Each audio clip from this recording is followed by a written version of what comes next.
What should I do? What should I do? What should I do? What should I do? What are my rights? What are my rights? What are my rights? A legal course of action. A legal course of action. A legal course of action. A legal Morse of action.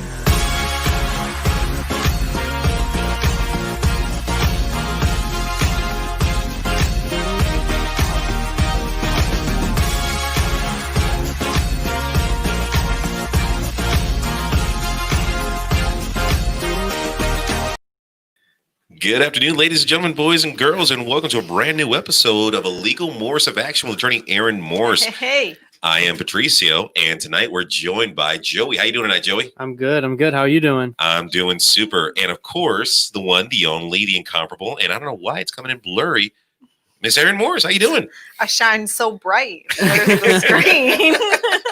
Yeah, I'm trying to see why it's coming in. It looks okay on our screen. Looks okay on your side, and let's see what's going on over here. Okay, cool. Screw it. Until someone says something bad, you guys look amazing. There we go. Let us know. Take it. Let us know, team. We need your feedback. Mm-hmm. So it's been 2 weeks since we sat down, since we've done the podcast, and a lot has happened in those 2 weeks. Yeah, as is the story of my life, right? I don't think I make it a full year without some major event happening. So this year, obviously there's been plenty, but I guess this quarter is that I tried to take a vacation. I semi-took a small one, but right before my vacation, of course, I'm going to have time off. I ended up needing emergency surgery. So I actually had to leave a couple of days before my vacation, a couple of work days before my vacation, and stop working because I had to have emergency surgery on my gallbladder. So what led into that? Because when I messaged Sam, he had told me that something happened during Halloween, Halloween night. So I had been having, I call them episodes. I don't know if that's the right phrase. It's not like a medical phrase, but apparently one of the symptoms of needing your gallbladder removed is that you have these periods of time where you have some extreme pain, and it's usually marked by really bad bloating, and you have a lot of pain, right specifically, where your gallbladder is. That happens to me when I eat Taco Bell. So well,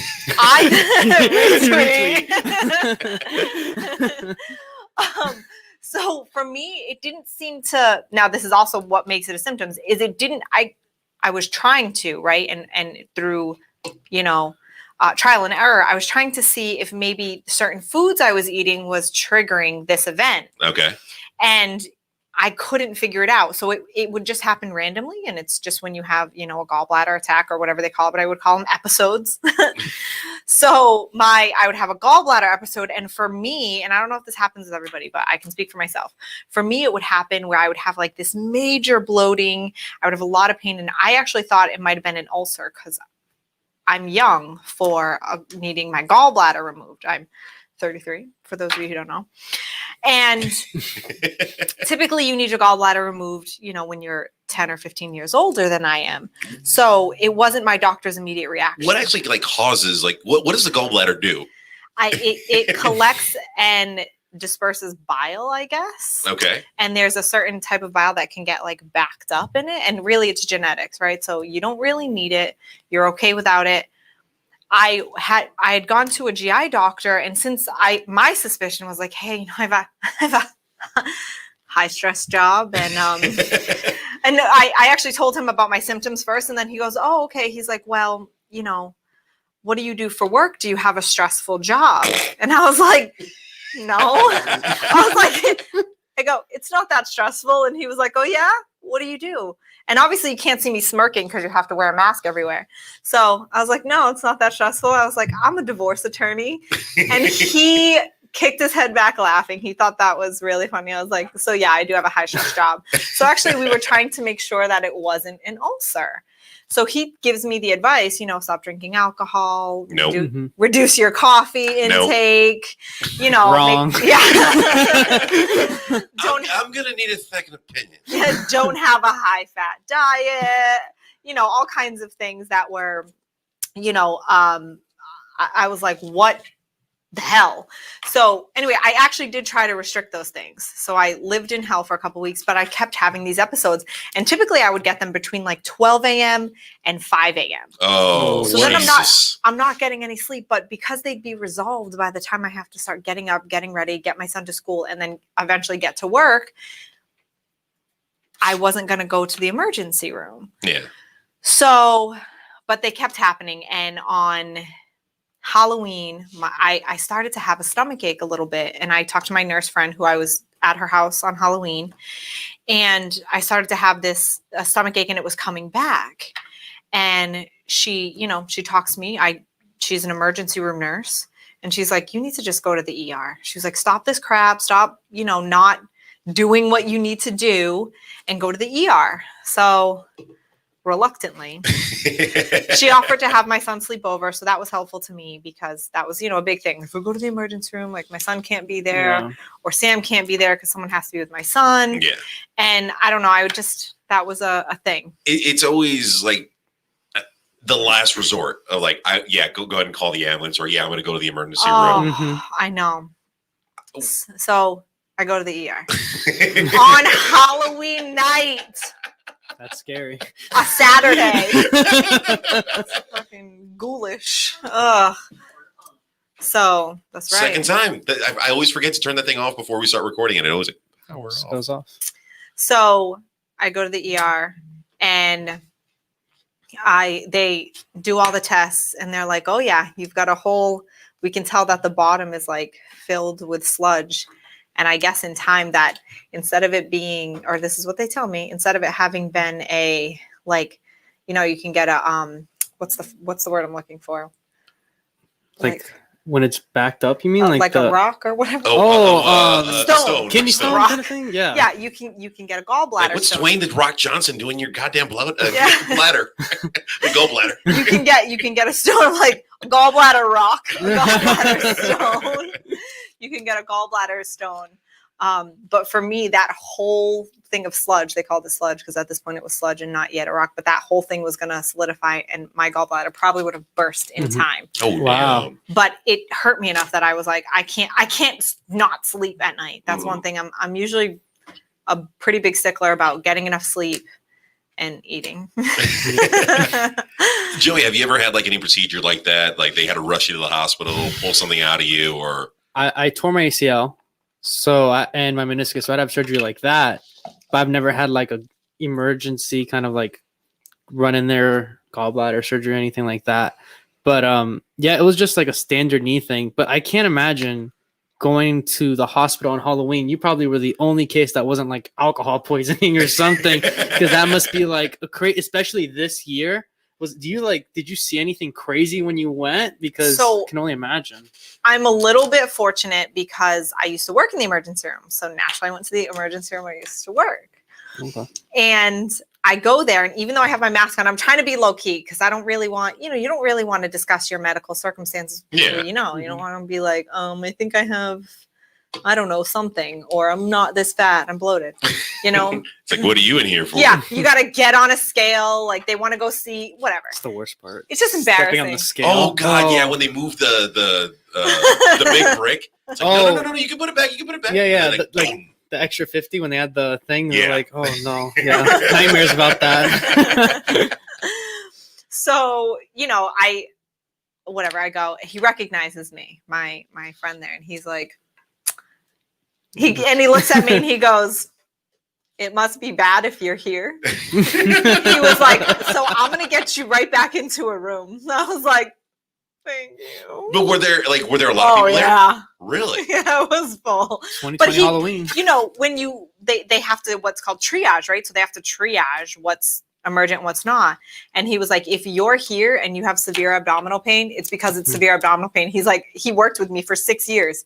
Yeah. He goes, you never called in. You were somehow never sick. And he was like, no, I hear you. So then when it came through, relatively quickly that I needed to be admitted for surgery. It's because, he knew. So that's pretty clutch. Funny. Like having that connection. Like I know. I wasn't sure if there was going to be anybody that I knew there because it had been so long since I've worked there, but there was, and he recognized me even with a mask on and me looking, crazy. It was Halloween. I remember calling, finding out what had happened on Monday.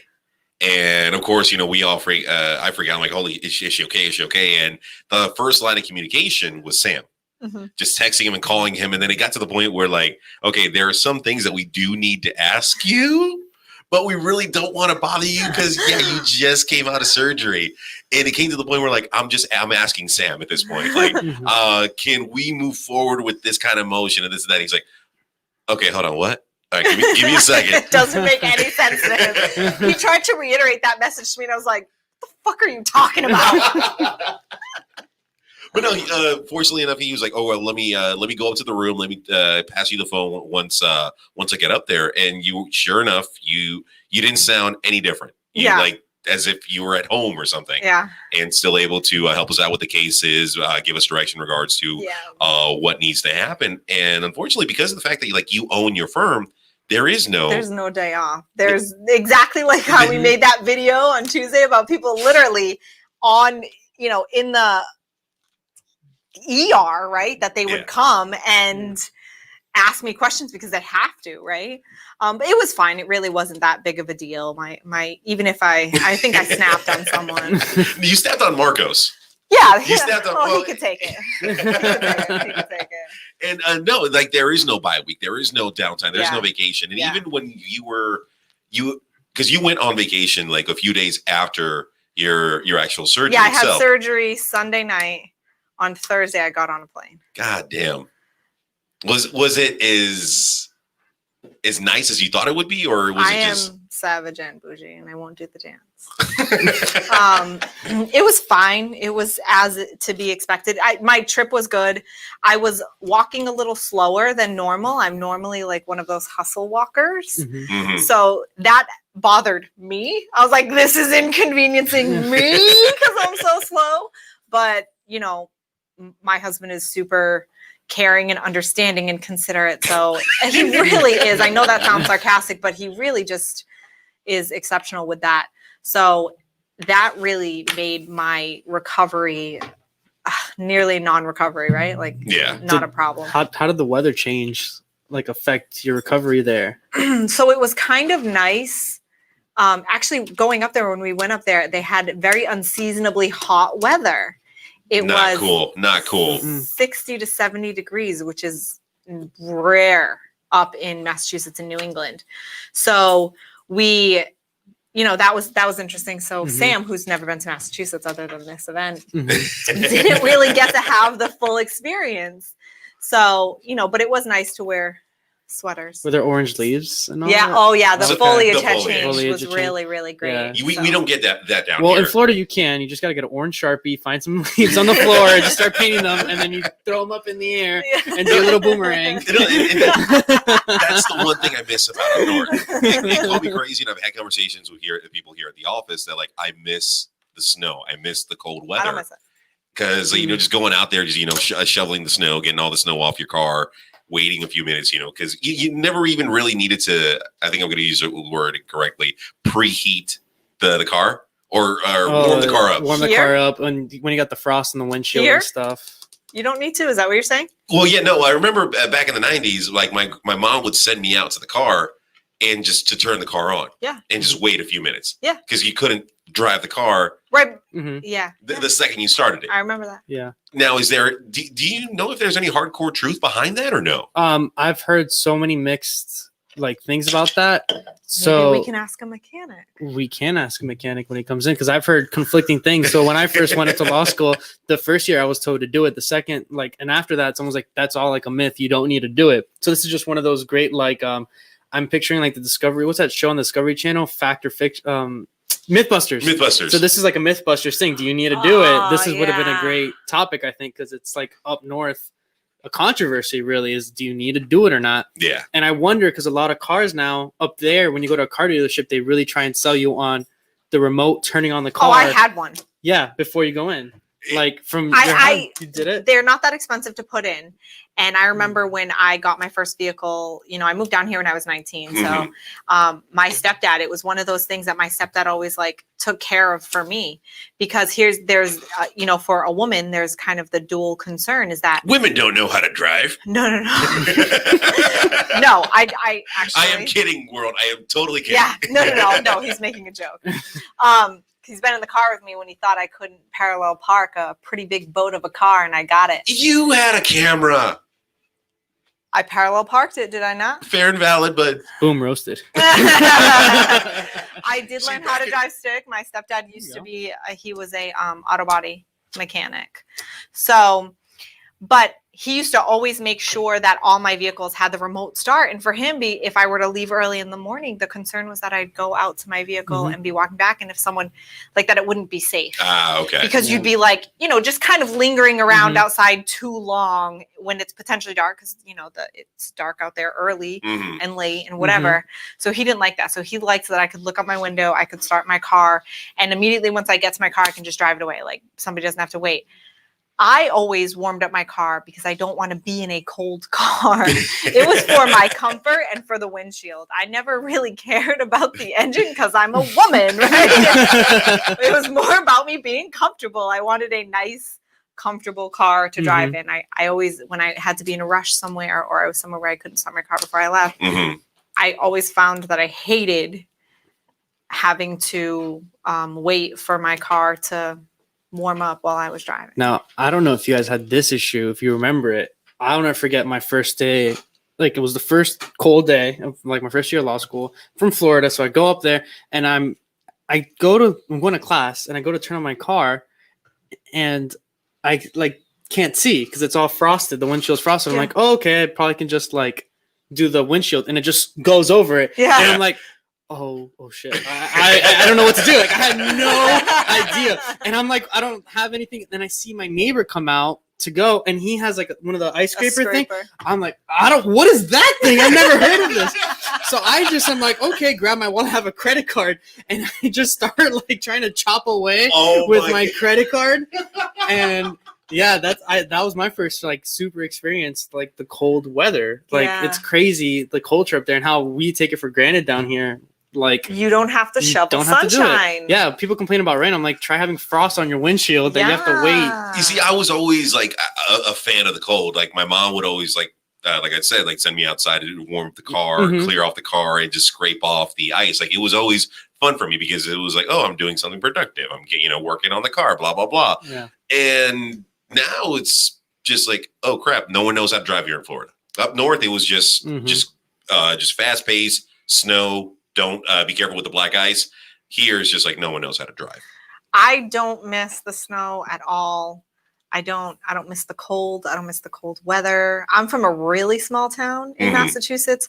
I don't miss that small town nothing. Sam got a little taste of how you have to drive 30 to 45 minutes to get to anything. And I'd be like, oh yeah, no, my brother, he lives close. He goes, yeah, how far of a drive is it? I'm like, just 40 minutes. And he's like, this is why you don't mind driving when we're home, or you don't, the complaint you've ever made with us accomplishing something is never, I got to drive all that way, because you're used to I welcome it. Yeah. You're used to just driving 45 minutes and it's no thing. I'm like, yes, because nothing is local. Everything is just spread out. So. It's the remix. We had a guest right there pop in, but no, the driving for me, like I have to drive, and it's not any macho man thing or anything like that. It's just I prefer to be in full control. What's up, Connor? You got to put the camera on him, dude. Oh yeah, no, by all means, come here, bro. Let me put you on the big screen. Yeah. So right now, Connor is wielding a handcrafted wooden sword, and he is holding it like He-Man right now. And I'm gonna feel like he's about to chop my head off with this thing. So yeah, do you want to introduce Connor? This is Connor. This is my tiny human. I made him. Speaking on the microphone. What? Like Stewie. Speaking to the microphone. That's husband Sam. I'll take one of those. So Connor, Oh, why do you have that? What's it from? Because he made it for Halloween. For Halloween? What were you for Halloween? A knight in shining armor. Oh, Thank you. yeah, nice choice. I did see your pictures from Halloween, and you looked amazing, bro. I was kind of jealous. Yeah, he wants. So next year, I set the bar really high for myself, and I have to make a Viking axe, a Viking hatchet, and a Viking Saxon blade for his costume as a Viking, requested by. Mini Morse. You should look into working with EVA foam. It's so much easier than actually handcrafting the entire costume itself. I mean, I know you're a man of many talents. Yeah, but I'd rather make it out of wood. It's funner. Plus, then I get to use them later. Do you want to pull up a chair? Team.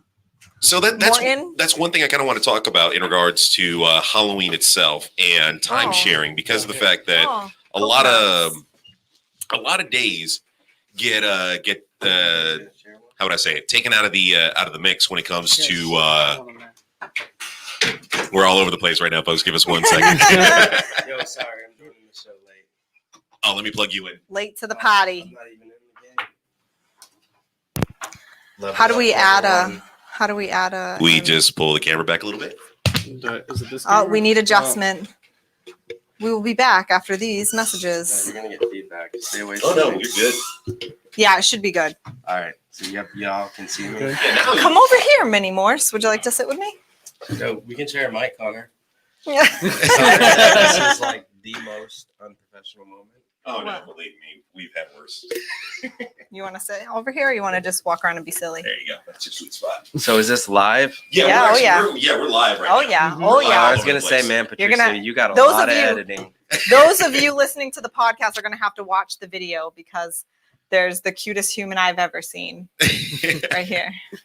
So my question is, now that we have the whole family here, time sharing. Yeah, the adopted son over here. Time sharing and specific holidays. Like, why is it that holidays themselves get to be distinguished from actual time sharing itself? I can answer this one. Oh, Oh, Oh, there we go.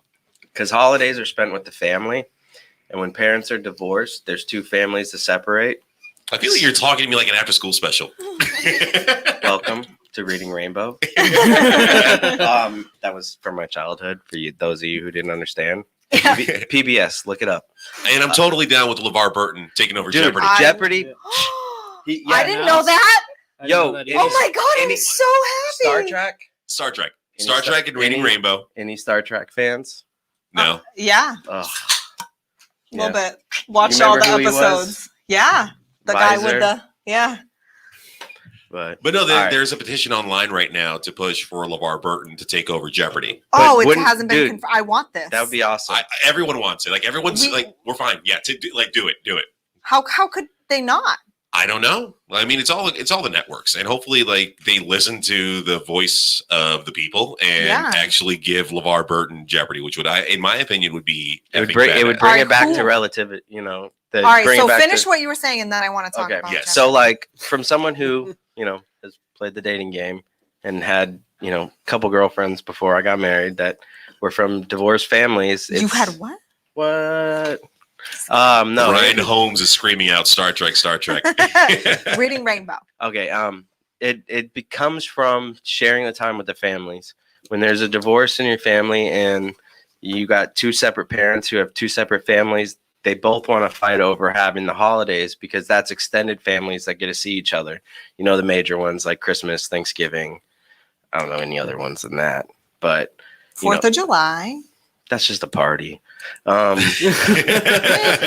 But Easter. when it comes down to like the major ones, it's sharing the time with the families. So when like a divorce case, you don't want to drive. I hated it when I dated people who've been in divorced families. You would go to 3 Thanksgivings and it's the worst. So, I mean, it sounds great in theory, but no, you just eat too much. And at the end of it, you don't get to spend any quality time with the people you're with.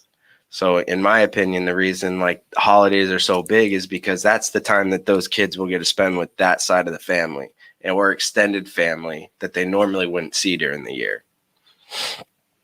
I Okay. agree. Oh, the I attorney agree. agrees. I agree. I think that, also these are important religious observations, right? So a lot of these things can be based on people wanting to celebrate their religions and observe it. Easter, it's Christmas, Thanksgiving, it's breaks, right?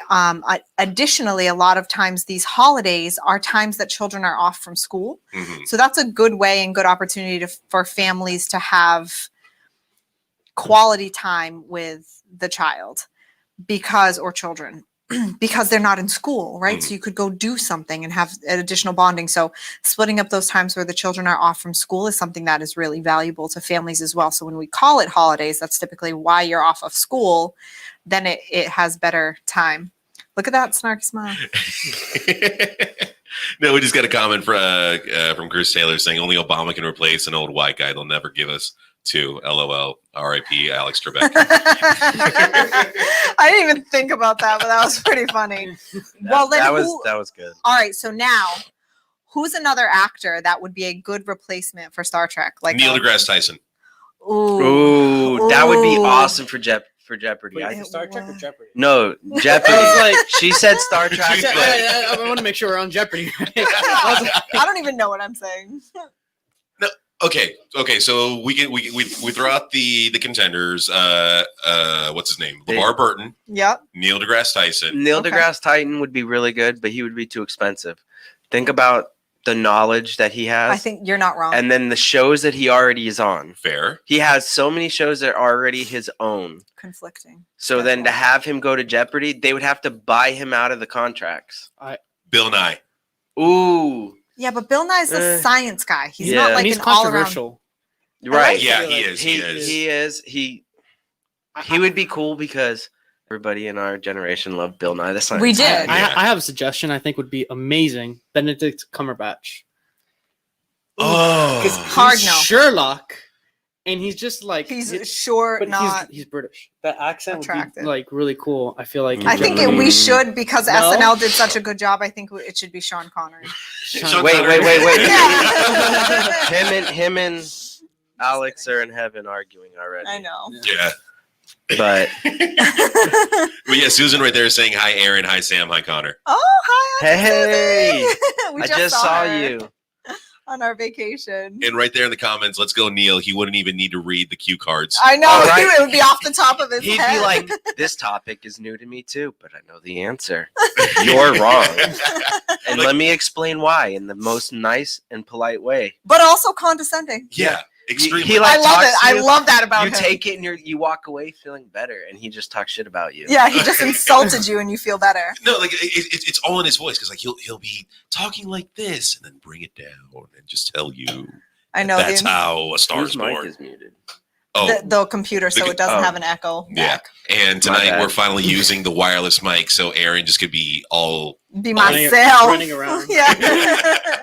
Like I do. I do that around this office. Like, She's gonna go compete in a potato sack race. I saw you win the potato sack race. Dude, they won everything. And at the end of the day, I hate to say it, but Connor's got some moves. He's They were athletic. playing this game. Sorry to change the subject. No, by all means. So they read Charlotte's Web in our son's school, and he had a field trip today. Great book, by the way. Right. Well, they had a fair. So they played fair games, tug of war. His class killed it 3 times. And then this last time we were playing this game of Steal Grab the Wilbur. So And- it was like, Let him talk. go ahead. Explain the game. Talking to Mike. And we had, I can't remember what we had. What was the game called? Steal the Wilbur, and you had to steal Wilbur without the other team What's tagging Wilbur? you. The pig. Oh. Not everybody knows. Not everybody knows who's watching. You're I on know. TV. Don't feel bad, Connor. I Mom know. talks down to me too. Thanks, Neil. But so Connor, what was it that you did at the events? Like what sports, what events did you do Tell there? them about the sick move where you made the 2 kids collide into each other. Oh, there was this time when I would move out the way so they wouldn't tag me, and one time they bit me on the elbow. Whoa! They bit you on the elbow? Didn't mean it, but they hit me on the elbow. Let me give you a backstory. So to set this up, let me paint a picture for everybody. So they line these two classes of kids up across from each other. You know, let's think about Red Rover, the game we all played. So they set a cone in the middle with this pig on it, and they would call out a random number, and the kids who had that number would take off running towards the pig, Okay. you know, charging full force towards each other. Well, Connor just so happened, you know, today's Friday the 13th. He's in group 3. So, of course, the one group where the kids got hurt every time was group 3. So they come charging at each other. The first time, all 4 of them just collided. Same time trying to grab this pig. And, like, I feel bad for Connor because he was literally, it was 1 boy to 3 girls. And so, like, these 4 kids collided, and Connor is looked at by all the parents because he's the 1 boy out of all the kids running. So Connor got smart and started running to the outside and would reach for Wilbert. As the kids are all colliding, he was like an arm length away, would grab it and run behind them and then come back the other side. Well, one kid caught him. You were Tokyo drifting on these guys. Right, you know. So he tried that the last time they called his number, and he goes around the back, and one of the kids hung back to try to tag Connor. And another kid turned around and was running the same direction like this towards him. And he sidestepped him. I mean, juked him. And I mean, it was like, if you were a football fan or anything like that, you would have been like, dude, that was amazing. That ESPN top 10. Right, like top 10. Like Connor with the juke. Right, juked him. And like We go to sidestepped. Castleberry, Florida, where young Connor. The worst part is he sidestepped it, and these 2 girls like, boom, crashed into each other, and he takes off running, like doesn't even look back. He's like, oh, I'm clear. And then he gets his point, and they're like, you can't have that point because 2 kids got hurt. And I'm like, they're on the same team. I don't think that's a penalty.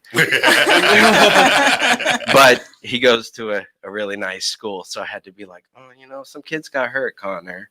But And he was like, their fault for not paying right attention. inside, the competitor in me was like, it's all part of the game. Exactly. Toughen up, Buttercup. What? Tell them about all the other sports. What else did you do? What other sport did you play? We did like this relay race stuff where we had Wilbur again. Well, not exactly Wilbur, but this red pig that we had to go one by one. So we would. What do you mean by that? Go one by We one had and do to- what? We had to pick it up with our feet and then pass it down to the other person and back Oh. The pig. Mhm. And your pig was red? with just your feet. That's crazy. Who won? I think the other team won. It was like 1-1 or Is it because you had all 2-1. girls on your team? Yeah. Tell them about the 3 matches No. of the tug of war. Oh. We won all 3 matches of the tug of war. I like how you lead with your success. I like it. And they said that we cheated. How would you have cheated? Performance enhancing drugs? I'm sorry, but I saw some 3rd graders cry today because they got beat. So, like, you know, it's like, I try to teach my kid it's not competitive, but at the end of the day, I'm so competitive and watching these kids cry from losing. Totally. I'm like inside, I'm like, yeah, that's my kids' class, crushing it. Tug of war, they won it. The potato sack race, what? Win 2. Win 3, they had to take and get, they took these scoops of it was supposed to be like the little egg race where you had to keep the egg on the spoon. Yeah. But they did bird seeds and they had to run it down to one side and put it in a bucket. Well, it was so close that they ended up taking the 2 buckets and having a random parent that wasn't part of either class judge it, and his class won. And like, dude, kids crying. And they're like, we've never had this before. Teachers are like, it's always so fun. I'm like, welcome to 2020 with the competitive kids. They are all so competitive. Connor, at the end of the Wilbur game, it would have been 4 for 4 and shut out. But they ended up giving it to the other kids because they felt bad. Oh. And Connor's like, but we had 5. And Connor's team gave it to the other kids? no, the teachers gave it to the other kids. Womp, womp. You know, participation trophy 101. Yeah. Mm-hmm. But you did good, right? Mhm. You're an athlete. Still tried my best. You did. You did. And you did a good job. I saw the videos. You did a great job. And that's what counts, man. Mhm. As long as you did your best, you had a good time. That's all that matters. Yeah. Yeah. I know Joey is, well, I don't know why I said Jory. It's okay. Joey is pressed for time. I don't know if you're okay or if you need to head out. Probably need to head out. You probably need to Got head a long out. drive ahead of me tonight. Well, let's have you sign off. Yeah. Soon to be lawyer, Joey. Yeah. So what do I say? Just Just make up a sign off. make up a This sign is, like the news. This is Samuel Orton signing off Yeah. or something. I want to do something cool. Like, keep it Can- classy. This is Joey.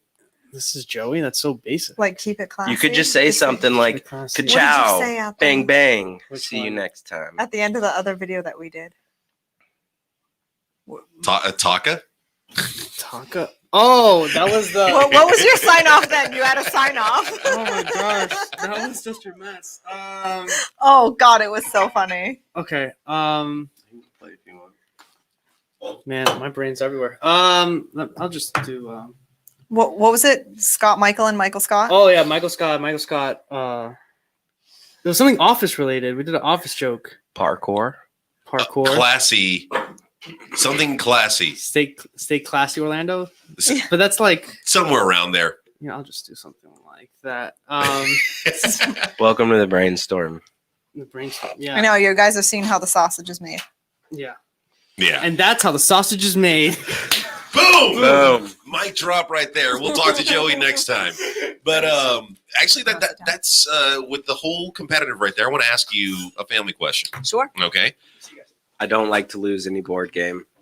Is it that bad? Oh, I'm super competitive. Is he like really like in the But zone? how am I? She's just the same.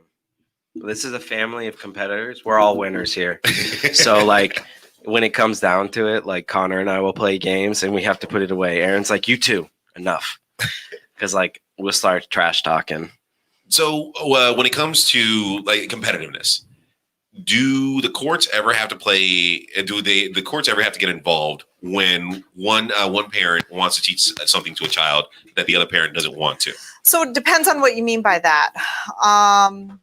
I mean, if you want to teach them how to make crack cocaine, probably they'll get involved. But the court is typically not going to get involved in matters of differences of parenting theories or, parenting concepts, right? So if one parent wants to observe Catholicism and one parent wants to observe a Muslim faith, the court won't restrict that in each other's homes. Okay.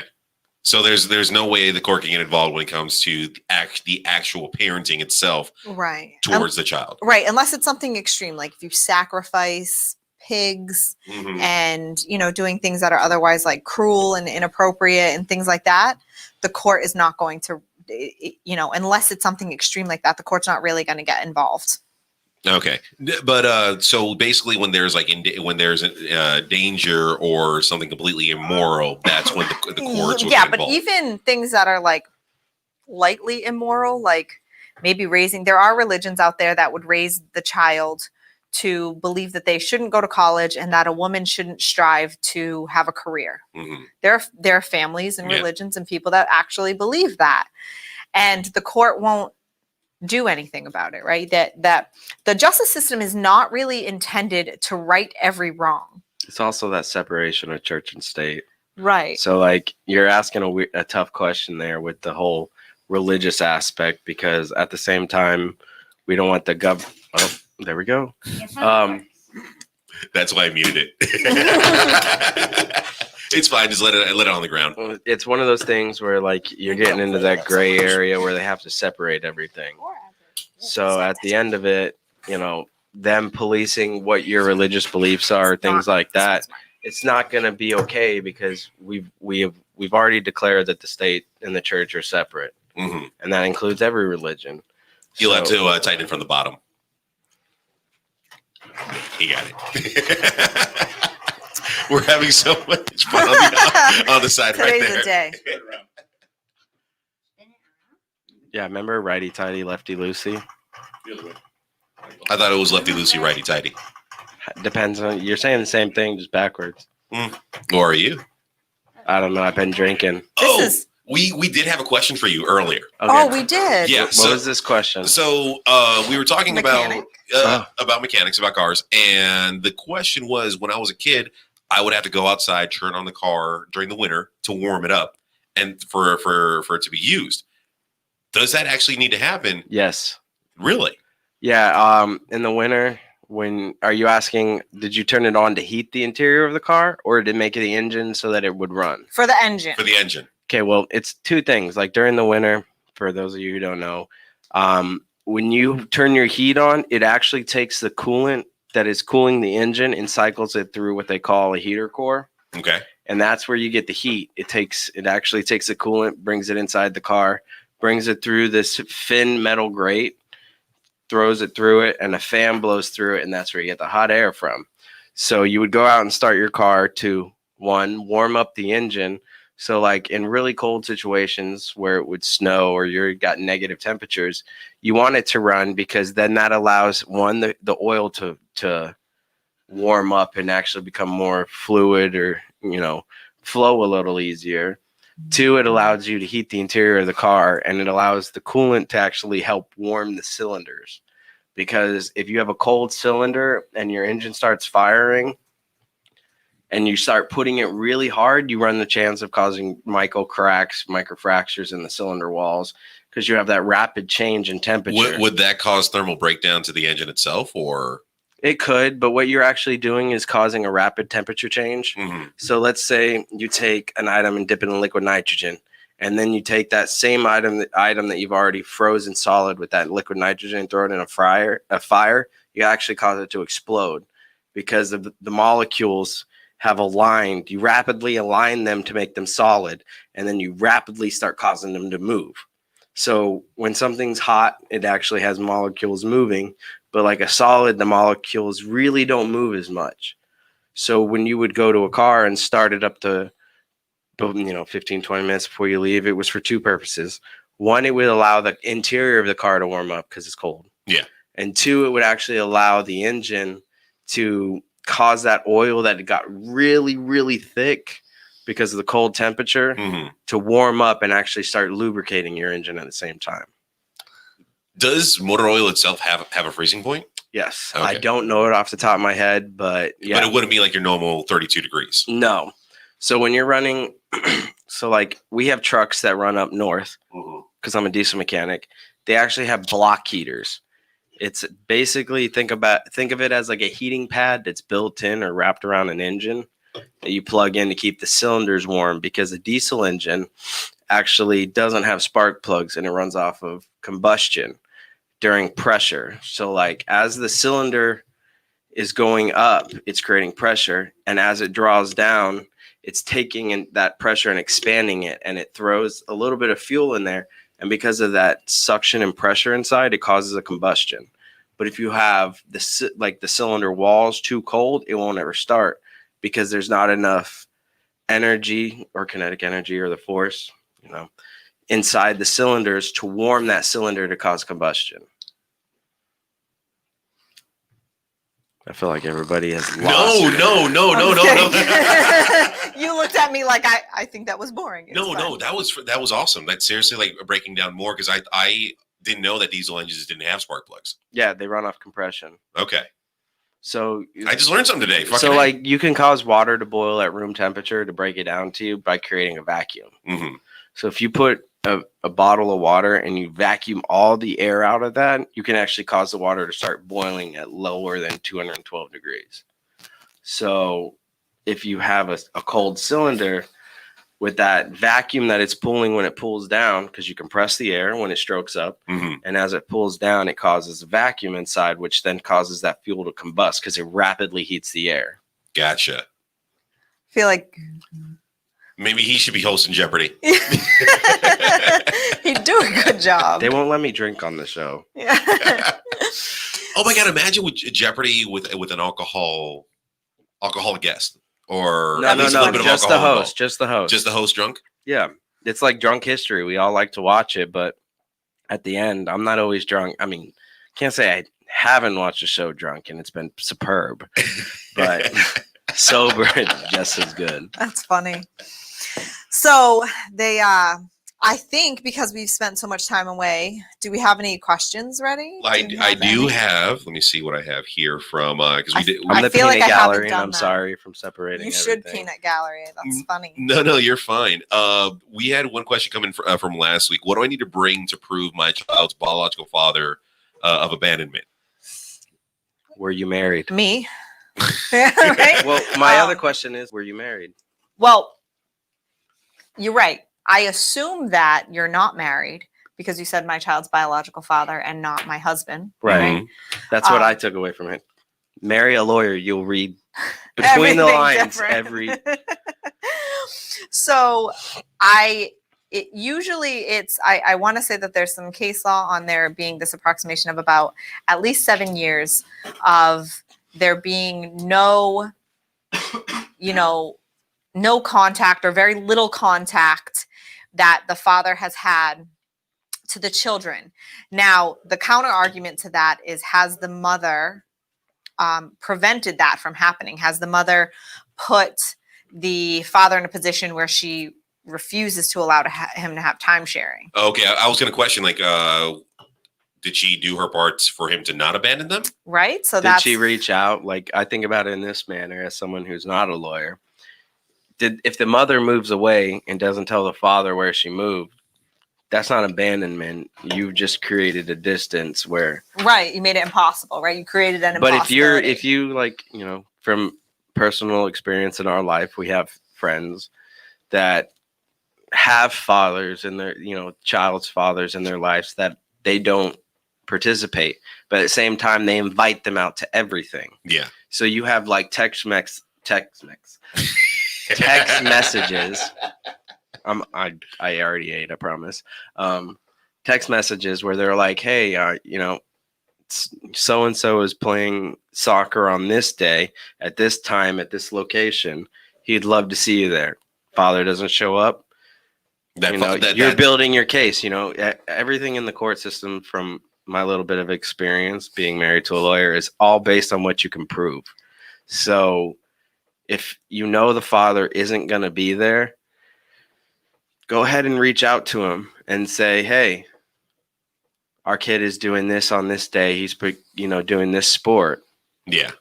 Yeah. Build your document where you go out to the judge and go, listen, every time our child has had something, I've reached out to the parent and they haven't been there. And what would be like a good proof to show the court? I think text messages being non-responsive. I think there being, a lack of time, and the other parent who's abandoning, not reaching out at all and not having time sharing.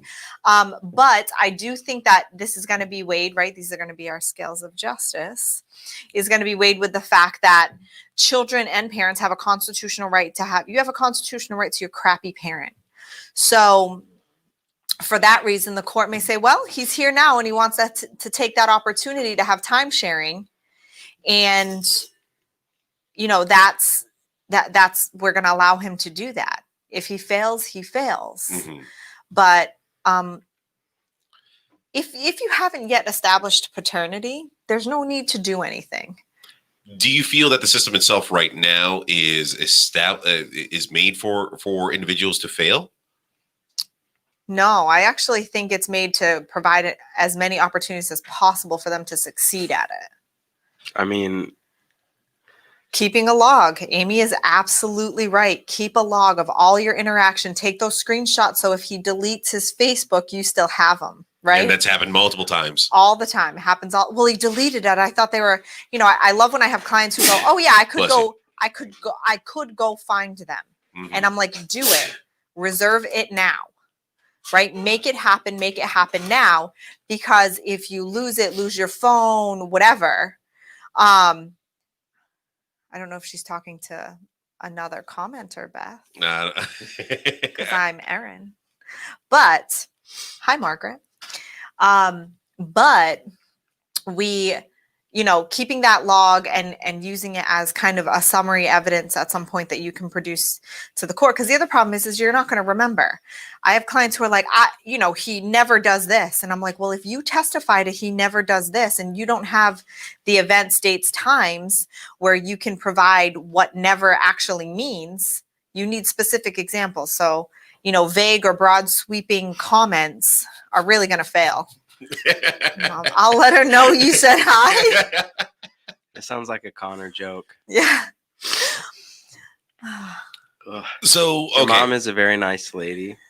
Oh no, she very much is. I have nothing. That's nothing mama. bad to say about Beth. That's an inside joke. Oh. Because mama. Connor likes to make your mama jokes, and then He learned them recently. Yeah, my joke back to him is your mama is a very nice lady, and I like her a lot. Yo mama. Connor, do you actually have a yo mama joke? What? You have a yo mama joke? Your mama's so fat that when she sits around the world, she sits around the world. Or like, What's your yo mama joke? What's your best one? Everyone thinks that this one is funny. It's like, yo, mama's so tall. When she tried to touch the top of the Eiffel Tower, she touched Saturn. The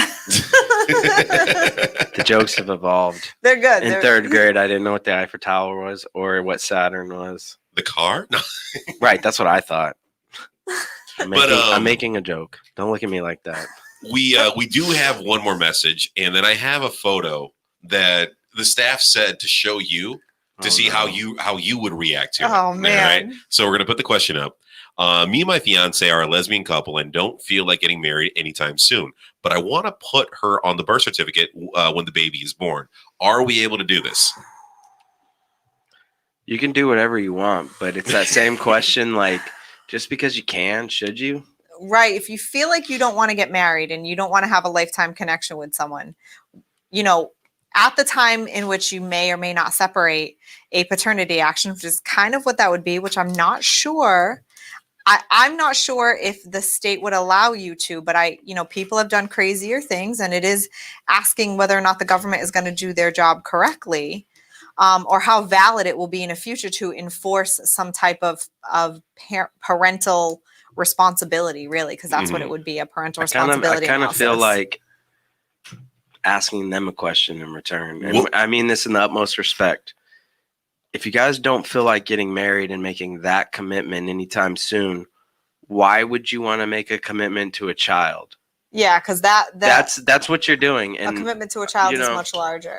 I feel like people take this adding someone to the birth certificate very lightly. Like, yeah, it's just the birth certificate, and they may have no legal right to it. But when that child goes looking in their records, if you guys do break up or separate, and that child goes looking for that other side of them, was it really fair to the child at that point where you guys go, you know what? We don't know if we want to get married, but I'm going to add you to this child's life, who at the end of the day has has no ties to it at the same time. Like, so if you're not willing to get married, there's no reason to add that person to the birth certificate, because when you, like for me, when I married my wife, this is my stepson. Connor is my stepson, and I agreed that when I married her, I agreed to step into the role of being his stepdad. It wasn't like, you know what, I don't really want to be with you, but I'll be his dad. Like, that makes no sense when you say about it. Zero sense right there. So I know it's supposed to be. Yeah. Legally, I think you can that do it whatever would you work. want. Yeah. But on a note of a parent to a parent, don't put your kid through something like that. Like, if you're going to marry this person, put the person on your birth certificate. But if you look at it from a point where, we're engaged, okay, that's just a fancy way of saying we're dating with, at the end, there might be. Dating with a ring. Yeah, dating with a ring. But if you have no plans of marrying this person anytime soon, don't put your kid into your relationship that may not last. Right, because so I'm going to clean up a little bit what you said and how you mean it, how I think you mean it, which I do often. But that's my job. I'm a motor mouth, and she fixes everything in between. So I think you know, and what he's saying, and I agree with this, if you don't feel very confident about this person and this person being a forever person or someone you'd want to be with forever, maybe don't complicate it with a child. I suppose that's advice I could give to a lot of people, but when it comes to straight people, sometimes you don't get to choose if you bring a child into the world. Or if in you have a enough problem, a time. child's not going to fix it. If you have problems, children are not going to fix it. They will highlight and make it worse. So the other analysis to this is if she is going to be the other parent, which I actually think maybe if you feel like you could co-parent with this person better than maybe have a relationship, which actually is perfectly fine and reasonable. And I really believe that a child having two parents is ideal in all situations, whether those parents are together or not. No, I agree with that statement. Yeah, 100%. So if she wants to be your fiance, wants to be in the child's life or you, I think the only way to actually get that accomplished legally would be to go through the process of adoption, because I think merely outside of a marriage, adding a person, two females being added to a birth certificate is not legal. And they may not allow you to have that birth certificate may not be issued for that reason. Oh, wow. Now, am I saying that the law is correct on that? No, it's not. If two straight people could share a child and I can just say he's the dad and put him on a birth certificate, and there no validity as to genetic connection needs to be established, which it can happen, right? Put something on the birth certificate and it's whether it is the child's biological connected father or not. So I think the law hasn't caught up to same-sex couples. But from personal advice that I want to give you is if you feel like the two of you, if you want to have a relationship, have a relationship. If you don't want to have a relationship, don't have a relationship. Adding a child to this equation isn't going to solve any problems or make it better or easier to be together. If you want to co-parent a child together with the explicit knowledge that the two of you don't want to be together and you want to just co-parent in separate homes, I don't think I don't have a problem with that either. But I think from the law standpoint, at this point in time, it is a rapidly evolving area of law. So in literally 2 weeks, a decision which is pending in front of the courts right now could change this advice. You would have to go through the process of adoption. So merely adding a second parent to the birth certificate won't suffice. So life advice and legal advice. That's like for a straight couple. If you're not married and your boyfriend is the father of the kid, just because you put him on the birth certificate doesn't mean that later on that he has any parental right to that child. He has no legal right to that child. What, if you're not married? Yeah, if you're not married. As you've heard me say a million times. My wife says that all the time. Mm-hmm. If you're not married, even if it is your child, guys, you have to establish your paternity of that child. I tell them all the time, I'm like, tell all your friends I said. And then this isn't legal advice. This is like homie to homie, because I can't give you legal advice. This is literally saying if you got a baby out there and you want to be involved in his life and have decisions, establish your paternity if you haven't married her. Because the way the courts look at it, you have no legal rights to that child. Yeah, it's always once a breakup happens that it becomes a problem and you got to fight it, back end in. So before, once again, thank you so much to the people who sent us those questions for this week. Before we get you out of here, we have a photo. Okay, Erin reacts. Exactly. So we have a photo that I think it was Lindsay that said, "Oh my God, you need to get Erin's reaction to this photo." Okay. And then when I saw it, I was like, it's spit take. I was like, wait, what am I looking at? And then as I look closer, I should say, I was just like, I wouldn't even know how to react if I saw that in person. So this makes me excited. My wife holds nothing back. No, I know, and I want to. I'm going to share this the photo. It's up on the screen, and let me remove this part. But if you're driving down I-4 or Orange Avenue, can you put it on? Anyway, no, never mind. What? I was going to say it's not very big.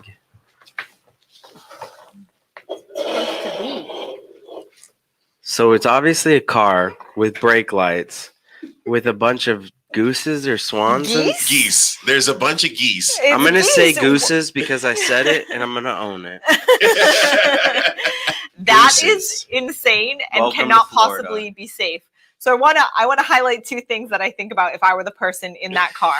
It's going to stink. 101. them bitches are shitting everywhere. Yes. And it's probably, we don't usually swear this much in front of Right. our precious I We're am a just- perfect human being. on this podcast. So close your ears. Walk away. And how obnoxiously loud must it be in there? First Oh of all, my God. the only thing I would think is, what is that? PETA? Yeah. Holy PETA? They stole them. Yeah. They definitely stole those from Lake Eola or something. Right? Somebody went to a pond and did one of these around their neck. Secondly, props to you, because them jokers are mean. They are So- so mean. So to get that many of them, I wonder how many got away.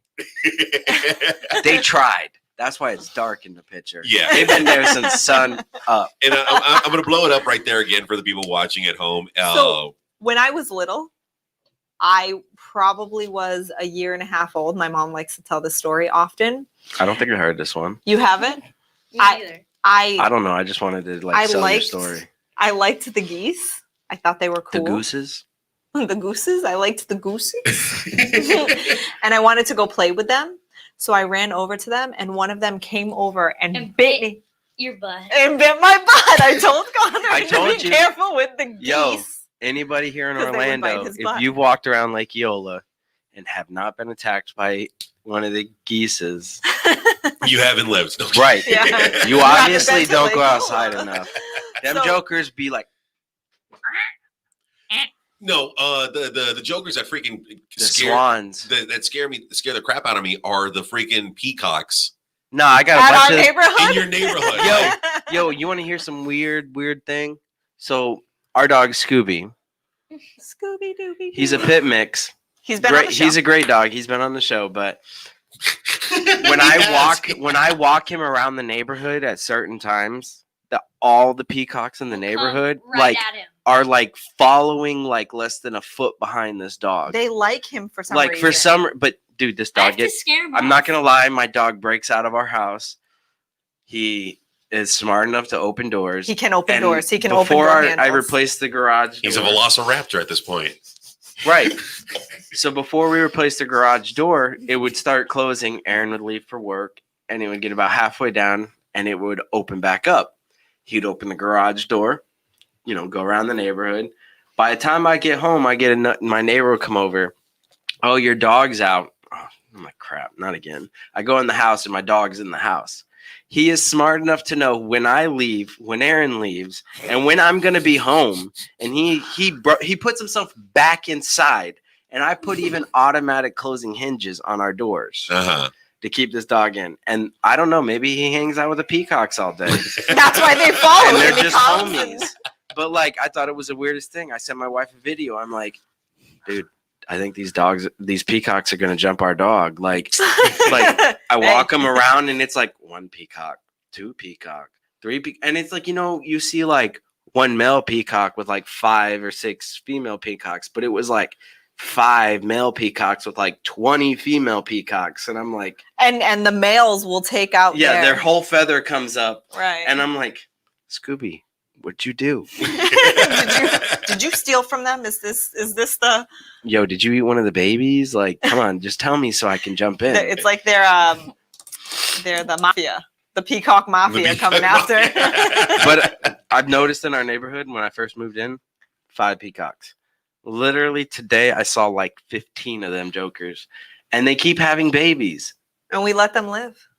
And then we get notes when people accidentally run them over because these jokers, No, They have no fear. these things will get in the road and you'll be driving and it'll look at you like, and you're like, meh, meh, and it's like, so you go around it and it's like, where are you going? it's like those damn cranes as well. Yeah, and you're like, You fine. You're like, You don't at the wanna end of the finish day, Okay, open here. we're playing chicken. All right. We playing your cousin right now. Normally, if you like slowly progress, they'll be like, woo, when they get out of the way. But you really have to play chicken with them. You got to call their bluff. So, Erin, do you have any final thoughts before we head out? Any knowledge you want to spit to the world right now? Don't eat yellow snow. True. What's the lesson today? Oh, Just because you can doesn't mean you should. that's true as well. Get the right attorney the first time.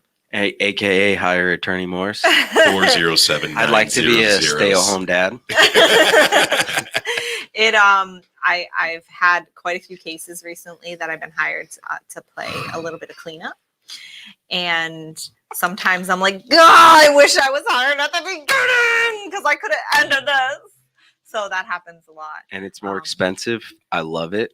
It stresses her out, but if she plays cleanup, be prepared. I do love it. I love what I do. I love helping people. I love really exciting, strategic family law stuff. I find it fascinating and interesting, and I nerd out all the time. And this is to go with Erin. Like I recently was at my kids' field trip talking with some other parents, and they all talked about how at one time or another they've hired the wrong lawyer to do work for them, and they end up paying that lawyer to do nothing, to then have to hire a new lawyer to pay more money. Mm-hmm. Just because you pay one lawyer doesn't mean another lawyer is going to take it for free. Nope, doesn't work like that.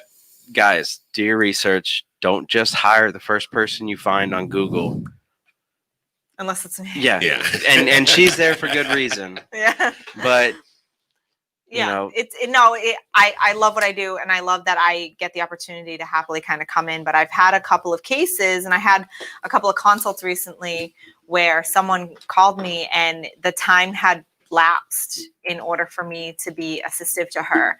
The time had passed. So I was at a place where I knew exactly what I would have to do to fix it, but I had to do it years and years earlier.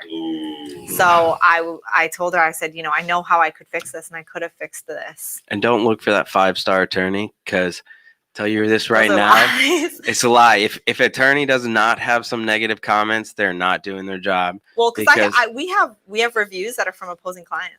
Right. And I'm just saying, It is what it is. You were gonna make people mad if you yeah, you can't have a perfect review if you're doing it right. right, exactly. Because you're going to win some, you're going to lose some.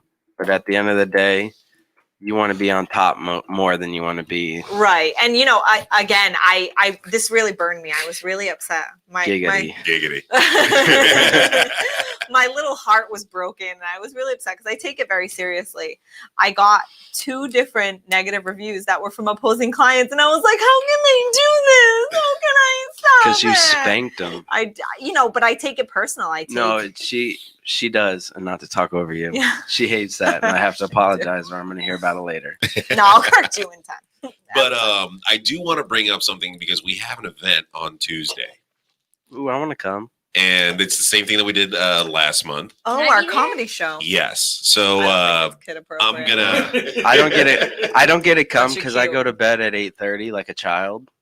So I'm gonna swing the microphone over to Erin so he can give us the deets on that one. Not me, Erin. Double Him, A. Aaron. Okay. Yeah. Move the Welcome. camera because it'll be a Welcome. weird voice speaking without visual. Hello there, Facebook and internet. How are you this evening? The How collective impromptu, internet. host of many podcasts. So we are going to be at Grumpy's at 1018 North Mills Avenue. As of a time, we'll have to coordinate that. That's why I said it was very impromptu for you to tell me. So, and there is a child here, and you guys both know me very well. So I was Listen, trying to be he's heard- quiet on this podcast. But yeah, we're going to have... He's not always here. Don't Yeah, worry, I he But please come to the grew up show, with a little man. lawyer, We so could he's definitely good. use additional. Grumpy's is an opportunity for everyone to enjoy. So, one? huh? Did you host the last I one? did, Yeah, yes. you I watched watched some of them at home. I just can't be there because I'm a child and I have to be in bed at 8:30. I'll take him then. I'll bring my 5-year-old, and you bring your. How old are you, little buddy? 8. Wow, that will be definitely the youngest members of the Grumpy's audience, and they will probably be the most emotionally scarred for the rest of their existence. I don't know if you can scar him anymore. No, probably not more. More on that on the next show, I suppose. Thanks for reminding me. This kid is tough. But yeah, Ridiculous. as of what time it's going to start, I just guess keep your eyes posted to the Erin Morris Law Firm Facebook page? Yeah, Mark? we'll tell you what the time is coming soon, but have a little pre-advertisement to the advertisement to the pre-advertisement. Yeah, exactly. I guess we're still in talks. You know? Right? It's like stay Yeah. tuned for more information. Exactly. It's gonna happen. We just don't know the time. And hey, let's show up and support the local comics. Oh, they're so good. It was so good last week. It was a hard decision to pick the winner. We really debated it for quite a while. It was so good. Yeah, and I'll have more on that. Definitely listen to the podcast tomorrow. You're going to hear a lot of interesting things that have happened in the last couple of weeks since we've seen you last. Really? Oh, That's yes. wild. Oh, yes. Yes, take your microphone back, bro. Freaking weirdo. Support local. Shop local, everything local. Exactly. All local, all the time. But as always, once again, thank you so much to attorney Erin Morse, Sam, and Connor for dropping in and giving us a little bit of legal Morse of Thank action. you the most. We got any want- final words? Any final words, Connor? Give some advice. What? Give an advice. How should you handle a stressful life situation? What do you do when you're stressed out or sad? I would talk to you or Sam to see what I should do, and That's the best advice ever. Find an adult. That's No, it. Nice job. not even. Find Erin. He's not saying find an adult. Let's bring this up. If you got a problem, talk about it. It's not too late. It's never too late to deal with any issues. Find if you someone. don't talk about it, it can really mess you up. You hear this? This is coming from a child, and we all know that what they say is just pure. He said, "Say it again." If you don't talk about everything that's happened, you'll be messed up really bad. What else can happen? What can't happen if you don't talk about it? Can't fix it. You can't mature. You get stuck. Yeah, Right? see something, say something. Right. Or you turn into a stand-up comic. He's probably going to be a comic. All right. All right. Thank you so Thank much. you, Internet. We'll talk to you guys next week. Take care. Bye.